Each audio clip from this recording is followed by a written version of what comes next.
नमस्कार मंडळी. 2 दिवसापूर्वी मी सोलापूरला आले होते. आता सोलापूरला आले आणि श्री सिद्धेश्वरांचं दर्शन घेणार नाही असं कधीच होणार नाही. आज सोमवार व सोमवती अमावस्यासुद्धा होती. त्या निमित्ताने आज दर्शन घेण्यासाठी मंदिरामध्ये मी आले होते. मकर संक्रांतीच्या काळात सोलापूरमध्ये खूप मोठी यात्रा भरते. त्याला आम्ही सोलापूरकर गड्डा म्हणतो. श्री सिद्धेश्वर म्हणजे सोलापूर जिल्ह्याचे आराध्य दैवत. हे मंदिर 12व्या शतकामध्ये श्री सिद्धेश्वर यांनी स्थापिले आहे असे मानले जाते.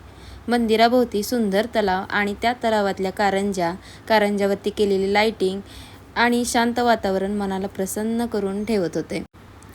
इथे भगवान शंकराचे दर्शन घेण्यासाठी महाराष्ट्रासह कर्नाटक आणि इतर राज्यांमधून सुद्धा भाविक येतात बरं का.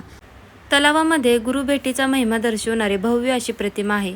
बालस्वरूपात असताना श्री सिद्धरामेश्वर यांना श्री मल्लिकार्जुन यांच्या भेटीची आस लागली होती. त्यांनी श्री क्षेत्री जाऊन मल्लिकार्जुन यांचे दर्शन घेतले, पण त्यांना निर्गुण स्वरूपातील दर्शन हवे होते. ते त्यांना मिळाले नाही. म्हणून त्यांनी दरेखोऱ्यात मल्लया मल्लया असे नामस्मरण करत मल्लिकार्जुन यांचे शोध घेतला, पण त्यांना दर्शन भेटले नाही. म्हणून त्यांनी दरीतून उडी मारली असता त्यांना साक्षात मल्लिकार्जुन यांनी हात धरून वाचवले. अशा प्रकारे गुरु भेट झाली. अशी अत्यंत सुंदर असा महिमा इथे पाहायला भेटतो. जिथे शुद्ध भक्ती असते आणि देवाप्रती आपलं समर्पण आपण व्यक्त करतो, तिथे ईश्वर स्वतः प्रकट होतो. याचा साक्षात अनुभव इथे आल्यानंतर पाहायला भेटतं. सिद्धेश्वर मंदिराच्या परिसरामध्ये अनेक शिवलिंग आहेत. इतर देवी देवतांची मंदिरे सुद्धा आहेत.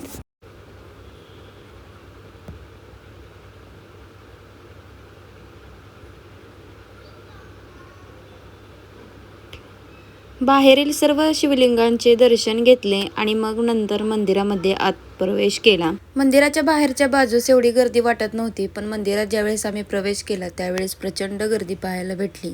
आज अधिक महिन्यातला शेवटचा दिवस होता, त्याच्यामुळे सुद्धा खूप दर्शनासाठी रांगा लागल्या होत्या.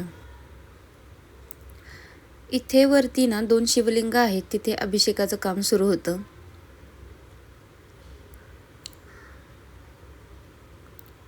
दर्शन घेतलं आणि गोल प्रदक्षिणा मारली तर इथे बघा ना, कट्ट्यावरती ना जिथे वरती हे शिवलिंग आहेत त्यांचे मुखवटे सुद्धा ठेवले होते. तर किती रेखीव आहेत बघा. ज्यावेळेस सणवार असतात ना त्यावेळेस हे मुखवटे शिवलिंगावरती ठेवले जातात. त्यावेळेस ना दृश्य खूप नयनरम्य होतं. खूप सुंदर दिसतात हे मुखवटे वरती. दर्शन घेतलं आणि पुढे जिथे सिद्धेश्वरांचं मेन मंदिर आहे ना, तिथे दर्शनासाठी मी निघाले होते. इथे पोचल्यानंतर समजलं की दर्शनाची खूप मोठी रांग लागली होती. थोडीशी गर्दी कमी होईल असं वाटलं, म्हणून मी शेजारच्या मंदिरामध्ये दर्शन घेण्यासाठी आले होते. इथे ना सिद्धेश्वरांनी 2 दाम्पत्यांना विठ्ठलाच्या रूपात दर्शन दिलं होतं. हे ते मंदिर आहे. आतमध्ये छोटंसं मारुतीचं मंदिर सुद्धा आहे.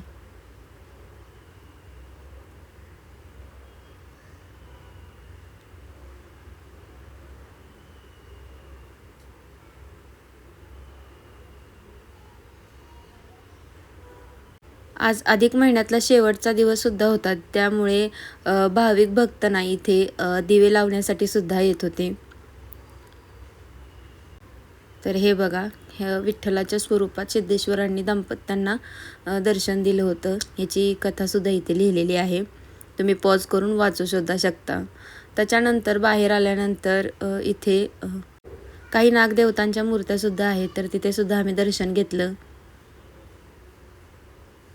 जसं की मी तुम्हाला सांगितलं की आज अधिक महिन्यातला शेवटचा दिवस होता, त्याच्यामुळे सुद्धा भाविक भक्तांची खूप दर्शनासाठी गर्दी होती आणि असे दिवेसुद्धा ठिकठिकाणी लावले जात होते.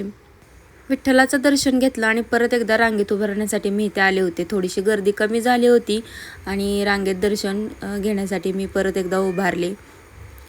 थोडा वेळ रांगेत थांबल्यानंतर आम्हाला आत गाभाऱ्यामध्ये जाण्यासाठी मार्ग सापडला. मल्हारसुद्धा मंदिरात आल्यानंतर खूप खुश होता. त्यालासुद्धा घेऊन लाईनमध्ये मी थांबले होते. गाभाऱ्यामध्ये गेल्यानंतर बघा किती सुंदर असं झुंबर लावलं होतं इथे. तर हे मूळ सिद्धेश्वरांचं मंदिर आहे. बघा किती सुंदर नक्षीकाम केलेलं आहे गाभाऱ्यावरती.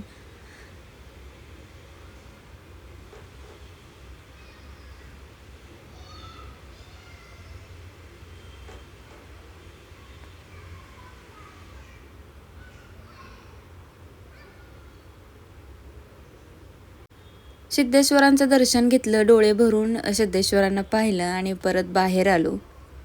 तर खरंच खूप छान आमचं आज दर्शन भेटलं. एकदम भक्तिमय वातावरणात आम्हाला दर्शन भेटलं आज. मंदिरातील शांतता, भक्ती आणि सकारात्मक ऊर्जा मनाला एक वेगळंच आनंद देऊन गेली. खरंच खूप समाधानी वाटत होतं. त्याच्यानंतर बाहेर आलो. बाहेर ना भिंतींवरती असे काही रिंग्स होते. याला नक्की काय म्हणतात हे शब्द मला आता आठवत नाही आहे. पण हे भिंतीवरती असं टेकून राहिलं ना मनातील इच्छा बोलून, जर हे असं स्थिर राहिलं तर आपल्या मनातील इच्छा पूर्ण होते अशी इथं मान्यता आहे. चला तर या व्हिडिओमध्ये एवढंच. व्हिडिओ कसा वाटला मला नक्कीच कमेंट करून सांगा.